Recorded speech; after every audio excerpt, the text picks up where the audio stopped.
Like we always do at this time. Yo, what up? What up? What up? It's 1 p.m. It's a Thursday, so you know what it is. It's the True Colors Podcast. Welcome. My name is Jamil Jude. I'm your host here, and I happen to be the artistic director at True Colors Theater Company. And like always, I love that you all check in with us here on the True Colors Podcast. This is episode number 57. I can't believe we've been doing it for this long.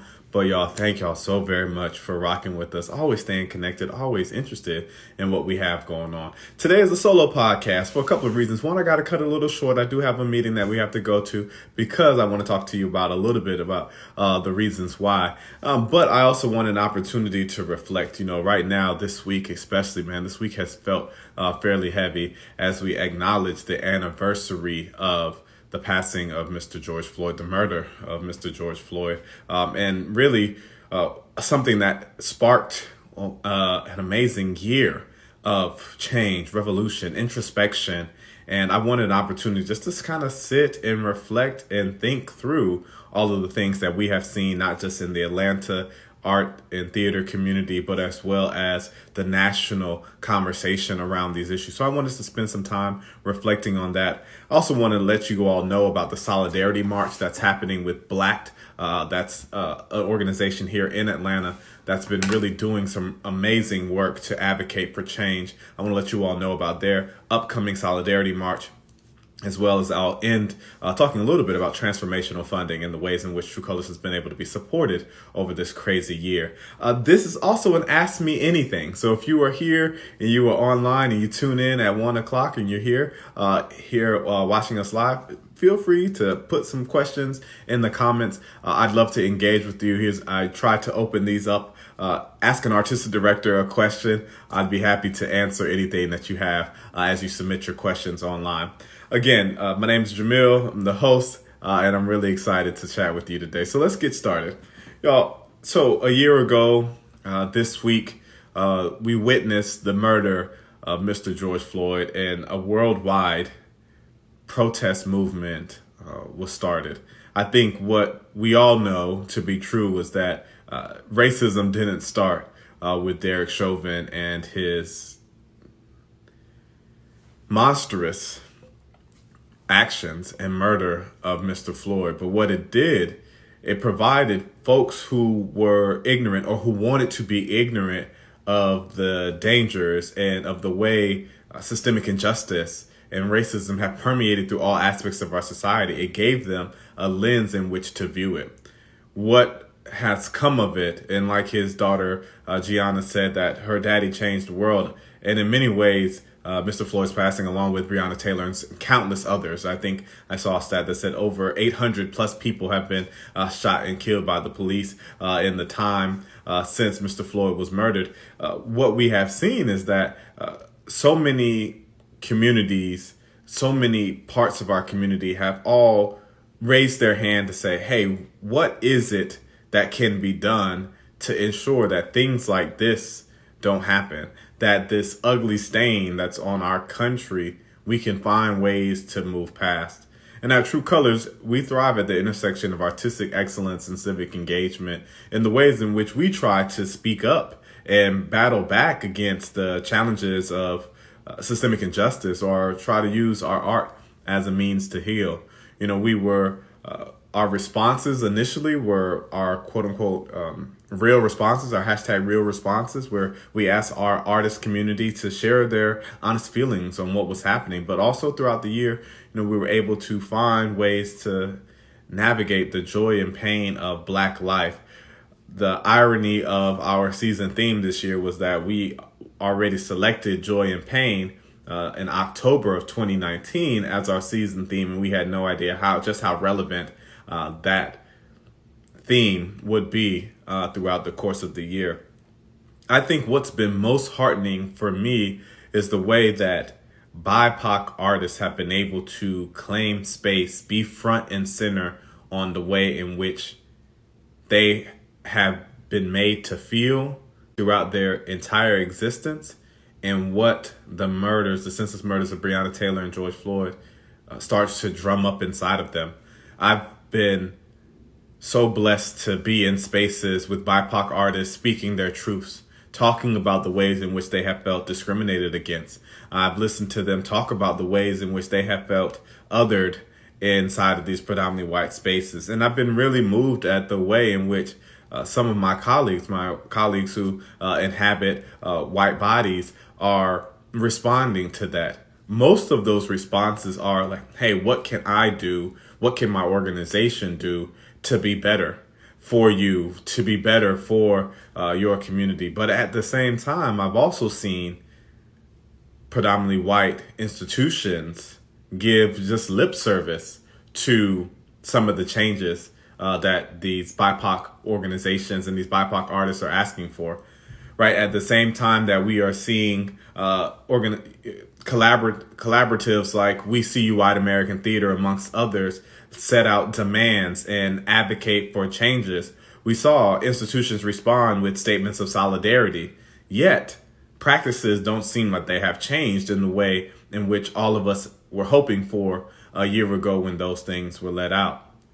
I've also seen, as we all desire something better, I've seen lateral harm happen in our BIPOC communities as well. And I think that is what hurts me more than anything, right? You know, the ways in which white supremacy reigns supreme in our communities is that it pits us against each other, is that it encourages us to find ways to degrade and denounce the other and align ourselves with the oppressor so that we can protect ourselves from oppression and opposition.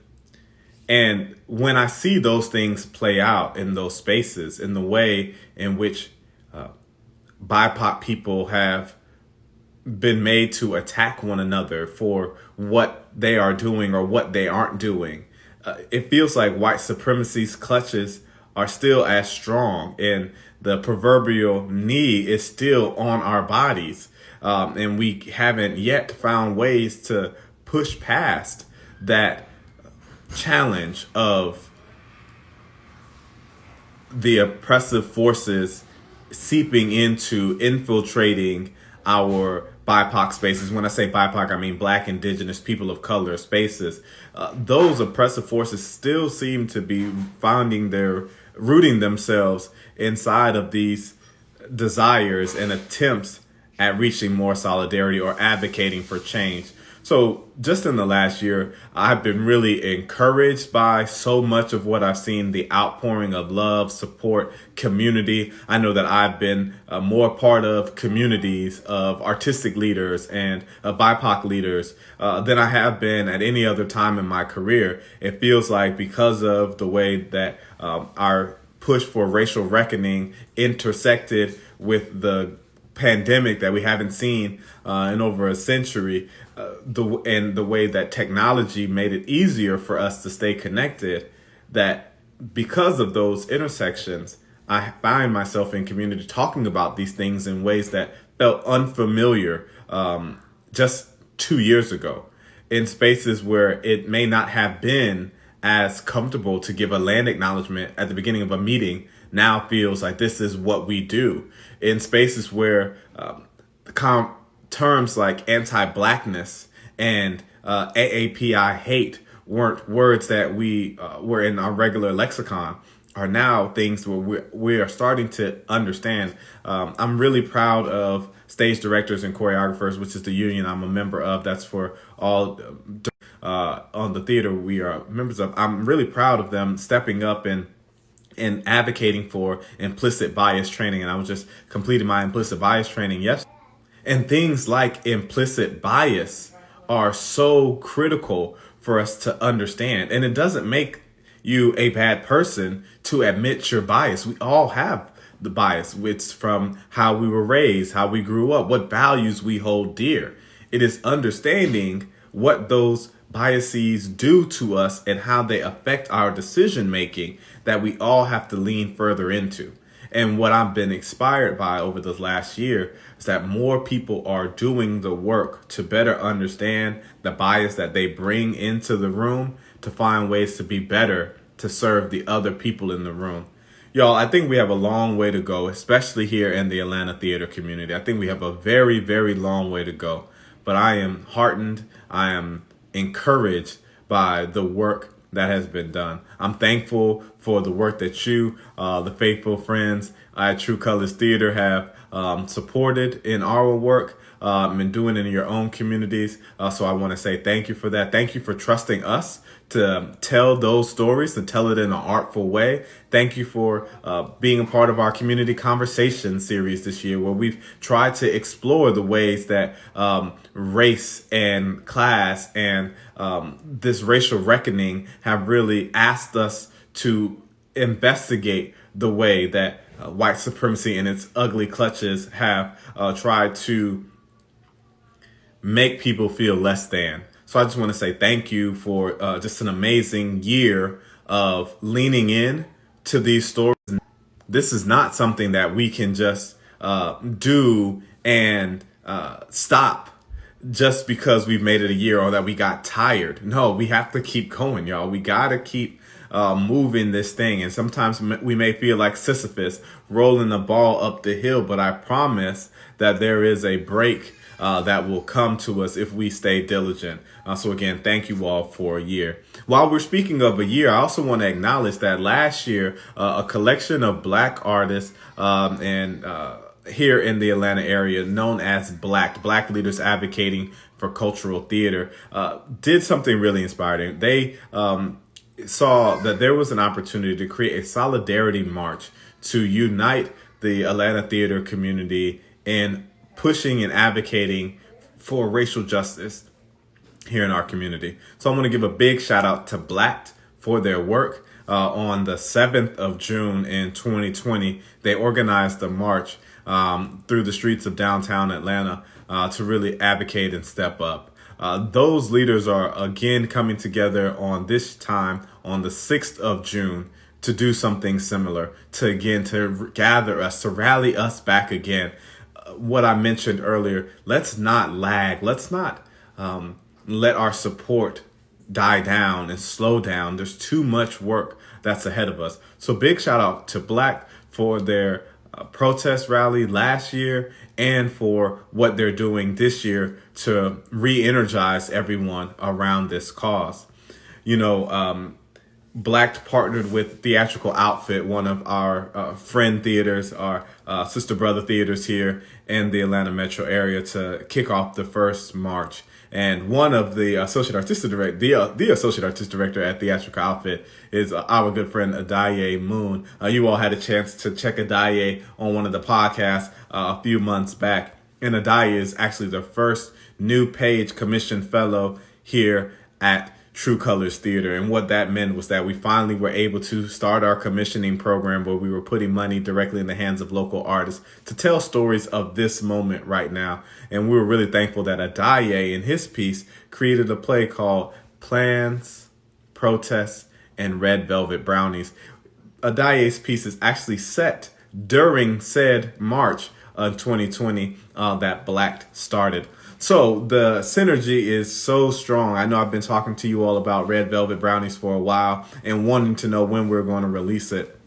But each time there was another digital event that we were doing at True Colors, and in a time where there are so many competing forces for your attention online, we wanted to be very judicious in the way that we doled out our digital content. And it just so happened that the 1-year anniversary of the march that Black started, the theme of Adaye's play, as well as us really thinking about what works best with our distribution schedule so that we can continue to give you art that thrives at the intersection of artistic excellence and civic engagement. We have decided that we are going to release Plans, Protests, and Red Velvet Brownies on June 11th. So on June 11th, you'll have a chance to check out the world premiere of this new play by Adaye Moon and directed by the inimitable Danielle Deadweiler. We're so excited to present that on 7:30 p.m. on June 11th. We will share that out. It'll be a YouTube premiere. Go grab your popcorn. We'll have a artist talk back immediately following that conversation, and really just tying again what has happened over the year. What has it revealed for us? What has it revealed to you as an individual? We look forward to hosting that conversation in that play to begin the conversation on like, hey, as we look back on the year, let's list them up. Let's line them up. What have we accomplished? What did we think we could accomplish in a year that we hadn't got to? What can we be really proud of? Things that we had no idea we could have accomplished that we accomplished in the year. And really, again, what lies ahead of us. So come back June 11th when we premiere that on YouTube. It'll be 7:30 p.m. Eastern. And again, that is the play Plans, Protests, and Red Velvet Brownies by Adaye Moon, directed by Danielle Deadweiler. And we'll do that on June 11th. Before I get out of here, again, I'm sorry, y'all, I have another meeting that I want to attend. I also want to quickly shout out our friends over at MailChimp. What up, MailChimp? Love you guys. MailChimp recently helped True Colors out. You know, I have mentioned on this podcast before the need for transformational funding. Let me give you a quick theater lesson, right? Nonprofit theaters, which True Colors is one of them, are organizations that receive special consideration from the IRS to operate without having to pay taxes. We are that's our 501c3, and we are able to operate as a business without having to pay taxes. What that also means, though, is that we're able to secure donations. And in the nonprofit theater, that means we are able to, in the good of the community, deliver services and receive donations from entities in exchange for the services that we provide. People see that the work that we do is a common good. They want that for their community, so they support our work. Unfortunately, all theaters don't get supported the same. And historically, organizations of color, True Colors being one of them, are funded at a disproportionate level. Disproportionate meaning the work that we do and the way in which we impact communities is not supported financially at the same level as our predominantly white peers. It is an unfortunate reality, and sometimes it's what keeps theaters of color from actualizing their mission in the way that they could if there were more resources available to them. At True Colors, we're thankful. We are privileged in the way that we have received funding in abundance to many other cultural organizations like us. And we don't take that for granted. That also is to say that sometimes the funding that we get is not enough for us to do the type of work that we want to do at the scale in which we want to do it. So we're really thankful that we have partners like MailChimp who see the value in the work that we do here at True Colors and want to support us. So what MailChimp has in collaboration with us helped us do is that we put together a new campaign where we are trying to do a $40,000 match. MailChimp put up $40,000 and we are asking for our community to help support us with an additional $40,000 to close out our fiscal year, and that which ends on July 31st. You all have already done an amazing job with the outpouring of support. I've seen those donations roll in. I've seen you all support our Instagram and Facebook ads about it, hitting like and going to our donate page that you can find on truecolorstheater.org to support the work. Y'all, that means so much to me. I oftentimes get on here and I can be a little emotional and vulnerable. But as a young artistic leader, I'm only in year 2 as artistic director here at True Colors. It means the world to me that you all think about and care enough about the work that we are doing at True Colors that you'll support it. I feel lifted up. I feel buoyed. I feel supported by an amazing community. And when you all can contribute to this match with MailChimp, it is doing just that. It is allowing us to continue to tell those stories as authentically as possible. You know, our mission is to celebrate the rich tradition of Black storytelling while giving voice to bold artists of all cultures. And that's exactly what the work we've been able to do over this past year. And as we move into our future seasons, our next season will be our 19th season, and shortly after that, our 20th anniversary season. It is support like this from MailChimp and from you all that allows us to think about what season 20 can be. What goodies can we bring to our community to say thank you for all of your 20 years of support, but also to let you know that the work continues, that us thriving in that intersection of artistic excellence and civic engagement is our calling card, that as a nonprofit organization that we believe that we can provide something for the good of society, and your support lets us know that we aren't too far off on that.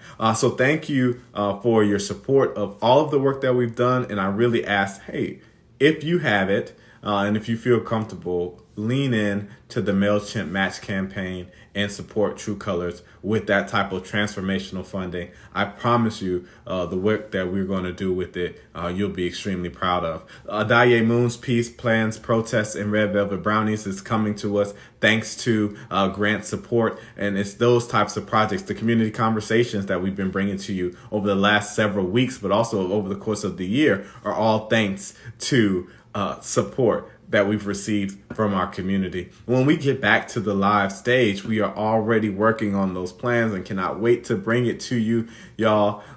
That type of stuff is through supports from community members. Either you're buying tickets or you're donating. And we thank you for all of those things.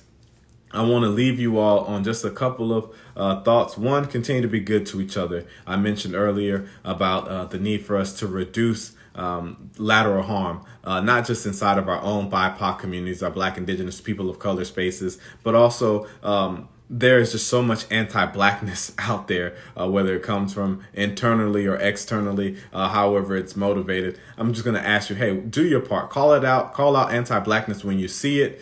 Step up in the gap for people of all races and backgrounds when you see discrimination happen. It is not, we aren't waiting on some savior to come save us and cure the world of intolerance. It's up to us. We're the individuals that have to make the changes in how we operate in order to create that more equitable society. So I'm going to ask everyone who's listening to this today, lean in, figure out what you can do to stop AAPI hate, to reduce instances of anti-Blackness, to understand our own bias around ableism, around ethnic background, around language difference, around all of these things, neurodiversity. The more we better understand our bias and how we can now use that new understanding to bring more people, to be more inclusive, the better off we'll be. I also want to remind you, y'all, hey, we are still in the midst of a raging pandemic. And even though our governor here in the state of Georgia has decided that mask mandates are a thing of the past, people are still dying every day because of COVID-19. I'm not going to get on here and bemoan or to castigate, deride anybody for choosing to not wear a mask. But what I will say is that the more people that get vaccinated, the closer we are to our return to stage. I got vaccinated. I'm very proud of my vaccination status. My wife got vaccinated, and we are proponents of vaccinations because it has allowed us to feel so much safer when we are out. We've had so many people in our immediate families be affected by this disease, and we have seen how damaging it can be. And the continued loss of life is disheartening. And as an art maker, as a theater maker, I can't wait to be back in space with you. I can't wait to be sharing the experience of a curtain going up and seeing a play for the first time and being in a space with other audience members as we all experience the joy of live theater together. And I know the only way we can do that is if we continue to wear our masks, if we continue to get vaccinated when it is our time, is continue to take this thing seriously, regardless of those who, for whatever purposes, be it political or not, want to send us a place that has, even in the last year, set us back. Let's not go back, y'all. There's so much ahead of us, be it the gatherings, be it our opportunity and our desire for more racial equity and inclusion, be it our drive to be better people and to better serve one another, y'all. There's so much more ahead of us.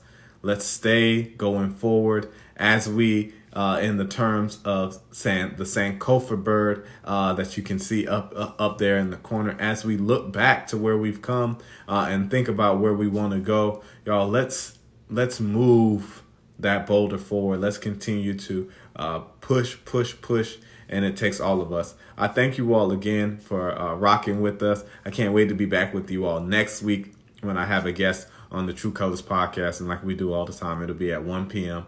on Thursday. I love you all. Stay safe. Please get vaccinated when you get an opportunity. Help us keep these numbers down and do our part to stop all this hate and oppression.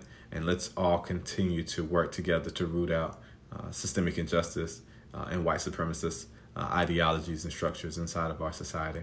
I love you all. I can't wait to be with you all again next week. Peace.